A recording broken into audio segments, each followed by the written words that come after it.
The most inexperienced Pats rookie already trending towards starting week one. That's where we begin on this episode of Locked On Patriots.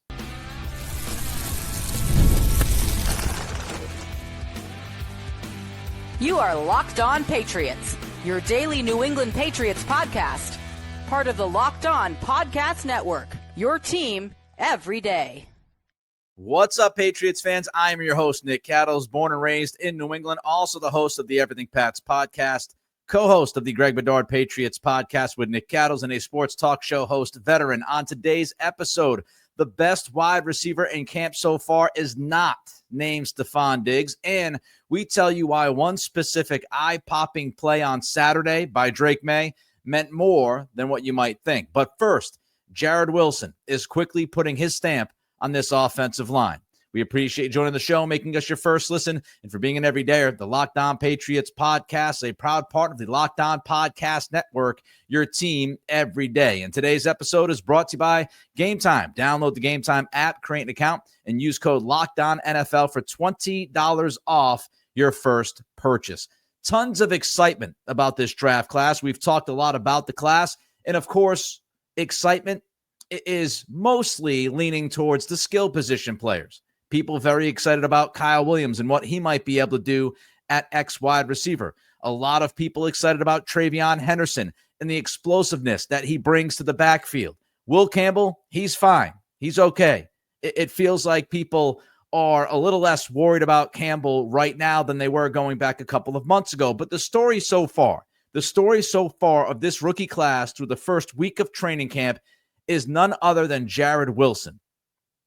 Greg Bedard wrote this on Saturday about Wilson, a couple of firsts in this practice as he took some snaps at right guard, and Wilson also got the start of an 11-on-11 period at center. Wilson got a lot of good reps at left guard and center, so now we're looking at left guard, center, and also getting some snaps at right guard, which tells us this coaching staff is giving Jared Wilson every single solitary opportunity to be a starter. Week one for this franchise. If they weren't trying to give him every opportunity, he wouldn't be getting reps at three positions. He wouldn't be getting reps at left guard and center with the ones, but that's exactly what's happening. Andrew Callahan of the Boston Herald posted that Wilson replaced Cole Strange at left guard after only 2 to 3 reps. He replaced Garrett Bradbury after 5 to 6 reps. So relatively early on, Wilson is replacing Strange and Bradbury, two guys who are veterans. Strange, a former first-round pick. Mark Daniels of Mass Live wrote that Wilson could push veteran Garrett Bradbury or veteran left guard Cole Strange for a starting job with the Patriots. He could push either one of those two guys for a starting job. And I'm telling you right now, if this continues to trend the way it's trending, if it keeps going that way, Jared Wilson is going to be starting for this football team week one against the Raiders at Gillette Stadium. If he is healthy and he continues to get these opportunities and he continues to trend the way he's trending, he's going to start. And there were some questions. I had some questions. Would he be starting because Bradbury is a veteran? Would he be starting at guard because he hasn't played guard in a couple of years? He played center for Georgia last season. So was he going to be given an actual shot at either of those jobs right out of camp? Also had questions about him starting week one because he missed OTAs and mandatory minicamp. But if this continues to trend this way, Jared Wilson will be starting for the Patriots. He is getting more reps as the week went on. He was given more opportunity, not less opportunity. And what does that tell you? It tells you that the coaching staff believes in Wilson to begin with, and that nothing he was doing in the first 2-3 practices made them feel any different. As a matter of fact, he obviously did so well in those first 2 or 3 practices that by Saturday, they said, let's throw him another wrinkle. Let's throw him another curveball. Let's put him at right guard and see how he reacts. It's a lot of pressure on a young guy. It's a lot of pressure on somebody that missed OTA's mandatory minicamp for the most part, standing on the sidelines, watching the action. All Jared Wilson could do was work off to the side. All he could do was watch film, talk to coaches, talk to teammates, try to study as much as he possibly could. And he is checking every single box this staff wants him to check. And we know that because of their actions. So they throw him at right guard. And he's not really missing a beat. He's been able to handle pretty much everything that has been thrown to him, which says an awful lot about his maturity level, says an awful lot about what he is capable of handling. This was never about raw talent for Jared Wilson. We all know that Wilson has a ton of raw talent. As a matter of fact, the relative athletic score, which I love to look at, tells us Wilson is literally one of the best athletes that has ever been drafted at the center position. That's not hyperbolic. The relative athletic score has Wilson 12th. He had the 12th highest RAS at center since 1987. So you go back to 1987, Wilson is the 12th most athletic center that's been drafted into the league. His relative athletic score out of 10 is 9.84. You want to talk about athleticism? This dude has athleticism for days. Quick feet, athletic, gets to the second level. His Georgia film, there wasn't a ton of questions about his Georgia film. The fact that he had only played center for a couple of years, he was thrown out there and handled himself as well as he did the first time playing that position as a starter in the SEC for a school like Georgia, which obviously has a big-time reputation, huge expectations for anybody who's going to start on that team, no matter where you're starting. I don't care about the position. There is just a ton of pressure. When you step on to Kirby Smart's team and you're on that roster, you best be ready. And for somebody like Wilson to handle it the way he did tells us that he is mature beyond his years. And with everything that's been put on his plate, you could expect him to go, are you kidding me? How much you guys are going to give me? Enough is enough. I can't play 4 positions. I can't play 5 positions. Can you let me just focus on one? That's not what he's doing. Everything that the coaching staff has put on his plate and the way that he's handled it tells us how smart he is. Your football IQ has to be through the roof to walk out there without being involved physically at OTAs and mandatory minicamp for the most part, to walk out there day one of training camp and be thrown what he's been thrown and to be able to handle it.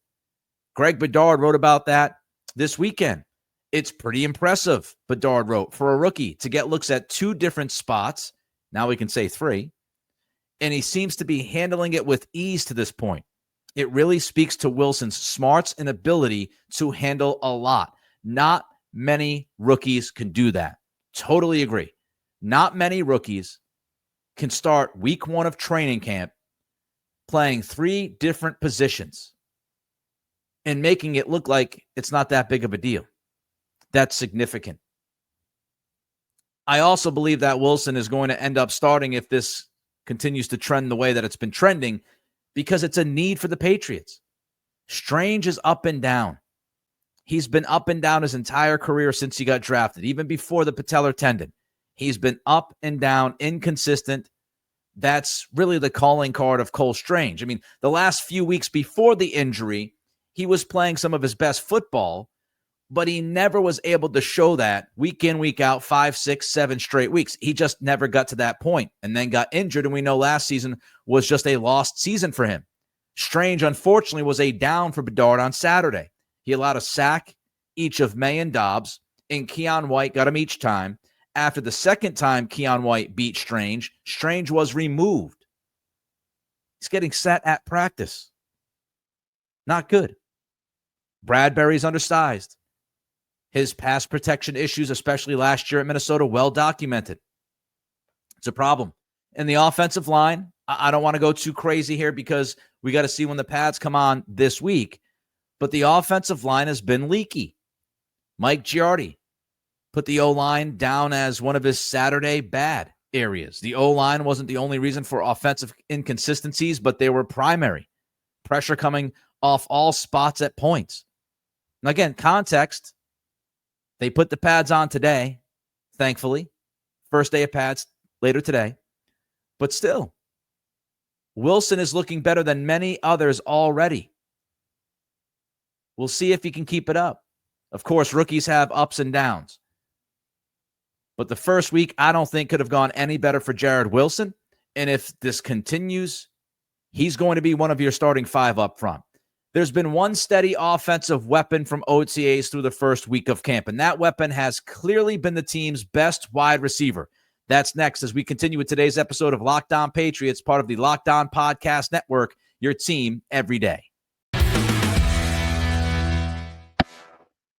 This episode is presented by Yahoo Fantasy. Fantasy football is back. Fire up the group chat, get your draft boards ready, and buckle up for a season filled with breakouts, busts, and all the overreactions that we live for. It's all going down on Yahoo Fantasy. I've been playing fantasy football for a long time, and Yahoo Fantasy has been there every single step of the way. If you're playing fantasy football, it's Yahoo Fantasy. You should hang out with them, whether it's as a first-timer or a veteran making your millionth league. I've been in fantasy football, as I said, for, 25, 30 years. And Yahoo Fantasy is celebrating 28 years of fantasy greatness this season. Yahoo Fantasy is dropping 28 big new features over 28 days, giving you more ways to play, more ways to draft, and more ways to win. It all begins on August 4th. Stay tuned. Get started by creating or joining a Yahoo Fantasy Football League at yahoofantasy.com/LockedOnNFL. That's yahoofantasy.com/LockedOnNFL. Let's make this fantasy season the best one yet. We've had lots of questions about this wide receiver room heading into training camp, and those questions are going to continue as we move forward, as we get ready for the joint practice with Washington, the joint practice with Minnesota. But there's one known. There's one known right now that I feel very confident in, and that's the fact that Pop Douglas is a lock. Now, of course, you could talk about Diggs and Williams and Hollins being locks because they were brought in this offseason, but Pop Douglas is absolutely unequivocally a lock to be on this team. And he's not only a lock to be on this team, which some people were questioning whether or not at the beginning of last week. Not only is he a lock to make this football team, he is also set to be a major component of this offense. Pop's been great. Go back to OTAs, go back to mandatory minicamp. Pop was making plays. Pop was one of those guys that went out there and looked like he was ready from day one, second one. Pop made plays at OTAs. He made plays at mandatory minicamp, which tells you what? It tells you that he came into this summer prepared. He was prepared. He was looking at the numbers. He knows there's 12 receivers on this roster currently. He understands that Polk and Baker were drafted last year. He understands that Stephon Diggs signed and Mac Hollins signed. And then the front office went out and they drafted Kyle Williams. He gets all that. Fellow draftee Kayshon Boutte, he understands that Boutte's in camp. And he wanted to make his mark. And he wanted to make his mark as early as he could. And that's precisely what he did. He came into OTAs, mandatory minicamp, got the job done. Then he walks into training camp, and all he does is look good. Seemingly no issue with the new offense. No problem with the Josh McDaniels offense whatsoever from Pop. Fish to water. At least that's the way it seems. And when you talk about stacking days, you talk about what do you need to do, especially if you're in the thick of a competition as hot as this wide receiver competition is for the Patriots this summer. What do you need to do to stand out? You need to be prepared. You need to make some plays, but you also need to be consistent.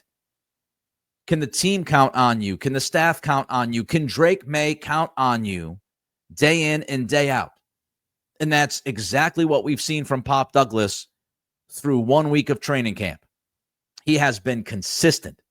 He's been out there consistently. Hello, Jalen Polk. He's been making plays consistently. He's had a tremendous start to camp season. And this week, he was the best wide receiver out there, hands down. And I understand Stephon Diggs is a great story. And Stephon Diggs is overall a better receiver than Pop, has obviously produced more than Pop. His resume speaks for itself. I'm not sitting here telling you that Pop Douglas is a better receiver than Stephon Diggs. What I'm saying is Pop has been the best receiver in this camp. he's been the best receiver since OTAs. Now, of course, Diggs is coming back from an ACL and Douglas isn't. But the first week of camp, Douglas was the best receiver out there. The best receiver out there. Evan Lazar posted this on Saturday. Drake Maye goes off script to throw a 50-plus yard bomb on the move to Pop for a touchdown, play of camp so far. Mark Daniels on Saturday posted, Douglas is on fire. Is that NBA Jam? He's on fire. Is that the video game I'm thinking of? Daniels posted that Pop just hauled in a pass with Marcus Jones in tight coverage. He's having a great practice. Phil Perry, NBC Sports Boston, wrote about Pop. Douglas now has 8 catches, more than any other Patriots player, on 9 competitive targets from May in camp. I want you to think about that. Pop Douglas has 8 catches on 9 competitive targets. You want to win over your quarterback. You want to win over your coaching staff. You especially want to win over that offensive coordinator. Make sure that you're making catches when there's a competitive situation on the field during camp. To have 9 targets competitively and to bring in 8 of those 9 targets, that is going to earn you trust. It's going to build your own confidence. This is exactly what you want. If you're wondering, Diggs has caught 6 of a team-leading 10 targets. So Pop has 8 catches on 9 targets. Diggs has 6 catches on 10 targets. Diggs took a little bit of a step back on Saturday. That's to be expected. Coming off ACL surgery, he's not going to be amazing day in and day out. It's amazing that he's out there every day. So I'm not surprised if Diggs had a little bit of a step back on Saturday. Take a deep breath. He'll be fine. But Douglas is hauling in 8 out of 9, and Diggs is bringing in 6 out of 10. So when you look at it from a production standpoint, Pop has been the best dude out there so far. And it's precisely what you want to see from somebody who's walking into year 3 of his NFL career. We always talk about a player getting better in year 2 than year 1, but year 3 is the leap. Year 3 is supposed to be the leap. And this kind of camp that we're seeing from Pop makes you feel like he could have that leap in year 3, that he's getting there, that the progress is being made. All he's doing is good stuff. And he has the skill set. There's no denying that Pop has almost the perfect skill set for a Josh McDaniels slot receiver. He's quick on his feet, very effective in the short area, beats corners at the line of scrimmage, gets that separation. And that's what you need. In McDaniels' offense, we've seen this before. If you could have that short area quickness and get open off the line of scrimmage, you're going to be able to put up statistics. I mean, as long as you can catch the football, you're going to put up some stats. You're going to be productive. And that separation for Pop has been there this camp. Back to Evan Lazar. He posted, Douglas is having a great start to camp playing in the slot. Consistent, there's that word again. Ding, ding, ding. Consistent separation for Pop. Day in and day out, he's separating from these corners. And he's making more types of plays than one could expect with his size. What do I mean by that? He's had a couple of catches that have been outside of his frame. And that's important. He made a catch downfield earlier in the week, high pointing it with both hands, coming down, holding on to the football. As I punch my microphone, holding on to the football, going downfield and catching that 50-plus yard bomb from Drake Maye. Those are the types of plays that you don't necessarily expect Pop to make because, again, he's more of the slot guy, his smaller frame. But he's not only doing damage out of the slot, he's also showing that he can make some plays downfield even when he's covered. And that is something that we haven't always seen. He's made some plays downfield. We've seen it some, but not consistently. And if you're telling me that Pop is not only doing damage in short area out of the slot, but he's also giving you at least some verticality and making contested catches downfield, there should be nothing holding this guy back. With Maye at quarterback and his talent and McDaniel's play calling, utilizing the slot and utilizing Pop's versatility, I'm excited about Pop Douglas. He has had a tremendous start to camp. And I'm not sure why we would think he'll slow down at any point. So, great stuff from Pop early on. Pop's biggest play on Saturday was the Pats' biggest play of camp. But that play meant much more than just wowing a crowd. We'll explain next as we continue with today's episode of Locked On Patriots, part of the Locked On Podcast Network, your team every day. We've all been there, logging on early, waiting forever for concert tickets to go on sale, only to lose your spot for a show you've been dying to see. Live music should be about making memories, not dealing with the stress of ticket shopping. That's where Gametime comes in. Gametime makes getting concert tickets faster and easier than ever. Prices actually drop as it gets closer to showtime. So if you're waiting, you can even be right near the arena. Wait for those tickets to drop in price and boom, take advantage. You could save up to 60% off with their killer last-minute deals. If you ever wonder what your view will actually look like as well before you buy tickets, the app shows you a panoramic seat view, so there are absolutely no surprises. Take the guesswork out of buying concert and show tickets with Gametime. Download the Gametime app, create an account, and use code LOCKEDONNFL for $20 off your first purchase. Terms apply. Again, create an account, redeem code LOCKEDONNFL for $20 off. Download the Gametime app today. Last minute tickets, lowest price guaranteed. Explosive plays are fun. Big pass plays are fun. Drake Maye throwing the football down the field to Pop Douglas on Saturday accomplished both those things. An explosive play, a big pass play. And it was a lot of fun for everybody that was there watching this unfold. Now, a more descriptive version of this play comes from our friend Andrew Callahan. He writes the following: breaking right out of the pocket, Maye kept his eyes downfield, cocked his arm as he neared the sideline and launched the throw off 1 foot. The Patriots actually released a video of this play on social media. You got to check it out. Back to Callahan. He'd watched Demario Douglas turn up the sideline after realizing the play had broken down into a scramble drill with safety Kyle Duggar in tow. Ouch. Douglas caught the pass at the 10-yard line and celebrated with his arms outstretched as he crossed the goal line. So Pop splits Gonzo and Duggar, and it's a great play to watch.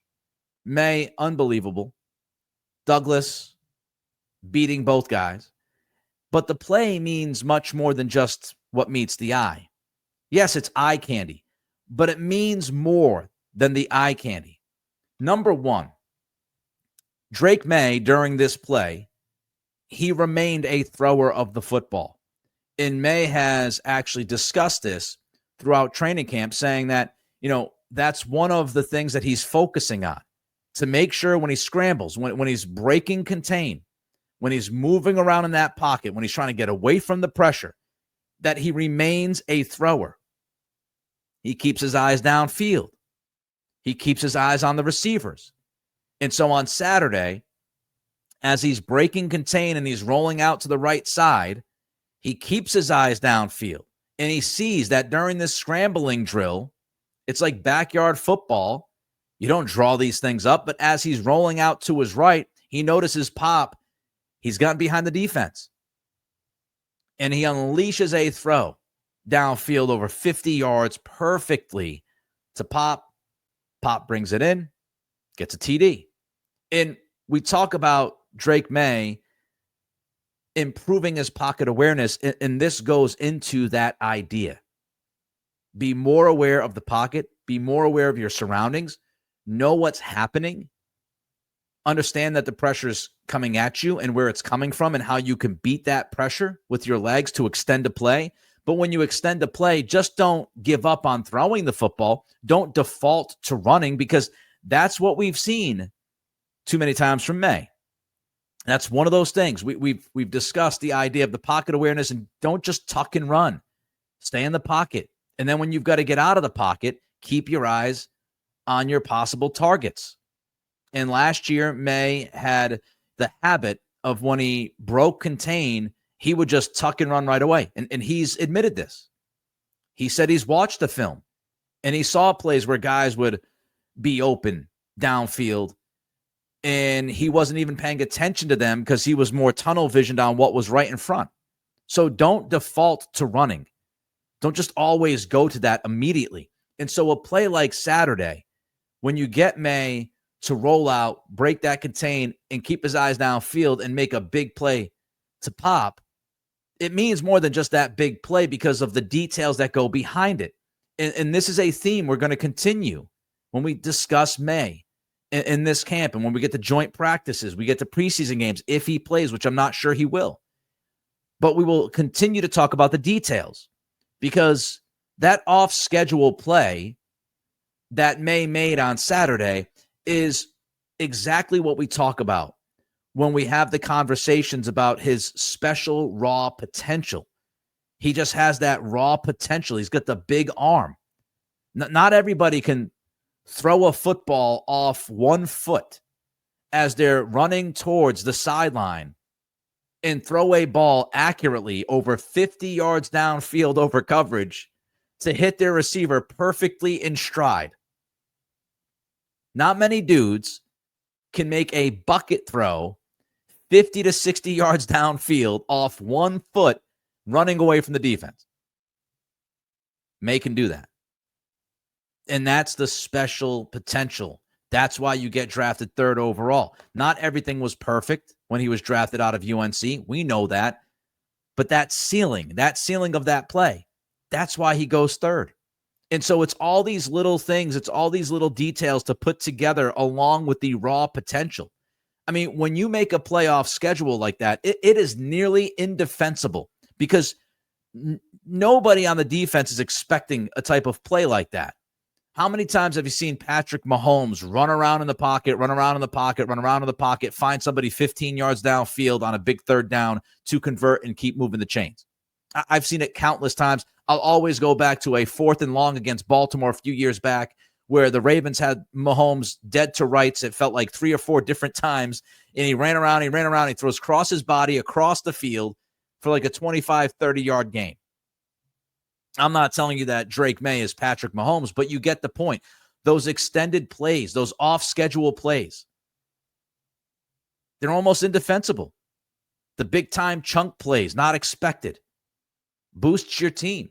And when you buy time, when you're Maye and you have the ability to buy time, it helps everybody else, because as you're buying time with your legs and your athleticism, wide receivers have time to get uncovered. So if you're not getting that separation right away, consistently enough from your wide receiver core, if you can buy some extra time, it's really difficult for any corner, even if you're a top corner, to cover somebody for 4 or 5 seconds. And so it gives the receivers a little bit of extra time to uncover. It also, buying time, helps the offensive line. If you've got some pressure issues, if your quarterback is able to break contain consistently and scramble around a little bit and find a friend to pick up some yards, that helps the offensive line. And it is tremendously demoralizing for any defense, because you feel like you got the guy right where you want him, and then he breaks your back with a big play. So it's more than just what meets the eye when you see the flashiness, when you see, as I mentioned earlier, the eye candy, the details behind the eye candy, and how plays like that can fundamentally change a football game, cannot be overlooked, could not be overstated. Just could. All right, that wraps up this edition of Locked On Patriots. Reach out to me on Twitter at NickCRadio, and don't forget to throw a comment in on the YouTube channel, and don't forget to hit that like button, thumbs up, and subscribe. Thank you for making Locked On Patriots your first listen today. For your second listen, check out Locked On Bets. Lee Sterling, Kevin Rogers, betting experts have daily MLB locks. Can't miss football futures. I love football futures. Find Locked On Bets on YouTube or wherever you listen to podcasts. Have a great day, and we will see you on Tuesday.